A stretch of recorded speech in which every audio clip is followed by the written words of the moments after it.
सर्वांना महिला दिनाच्या हार्दिक शुभेच्छा। माझं नाव मयुरी विनायक वाघ। प्रत्येक स्त्री ही आपलं स्वतःचं माहेरचं घर सोडून सासरी जात असते आणि तेव्हा तिच्यामध्ये काय काय बदल होतात किंवा जसं पुरुषांना जर सांगितलं की तुम्ही ज्या घरात वाढले ते घर सोडून दुसऱ्या घरात राहायला कदाचित जमणार नाही, पण ते आपण जमवतो आणि त्या जातच माझी ही कविता आहे।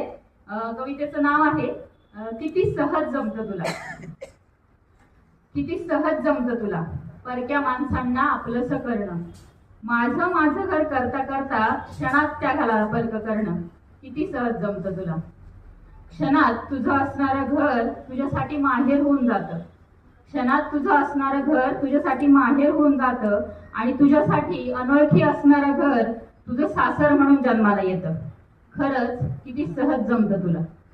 क्षणात तुझा हट्ट समजदारीमध्ये बदलून जातो, क्षणात तुझा हट्ट समजदारीमध्ये बदलून जातो, क्षणात रंगीबिरंगी बांगड्यांचा हिरवा चुडा होऊन जातो। खरंच किती सहज जमतं तुला।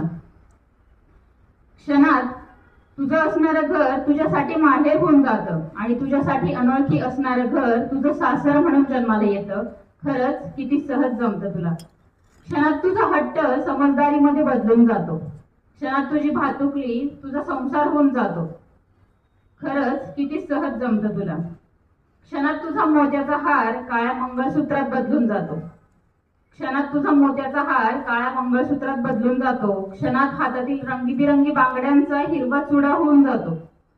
खरंच किती सहज जमतं तुला।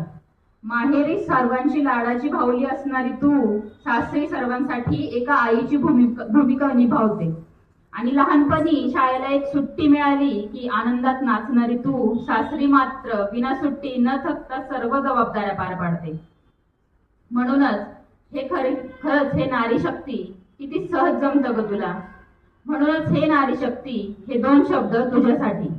सकाळी कामात व्यस्त असणारी तू एक अष्टभुजा आहेस, मुलांना चांगले शिक्षण आणि संस्कार शिकवणारी तू एक सरस्वती आहेस, घर खर्चात पैसे वाचवणारी तू एक महालक्ष्मी आहेस, घरात रुचकर जेवण बनवणारी तू एक अन्नपूर्णा आहेस, घरातील अडचणींचे निवारण करणारी तू एक पार्वती आहेस, घरातील चुकीच्या गोष्टींचा ठामपणे विरोध करणारी तू एक दुर्गा आहेस, घरातील लहान आणि थोरा मोठ्यांची काळजी घेणारी तू एक डॉक्टर आहेस आणि या सर्व जबाबदाऱ्या रोजच्या रोज न थकता पार पाडणारी तू तुझ्या घरची आदिशक्ती आहेस।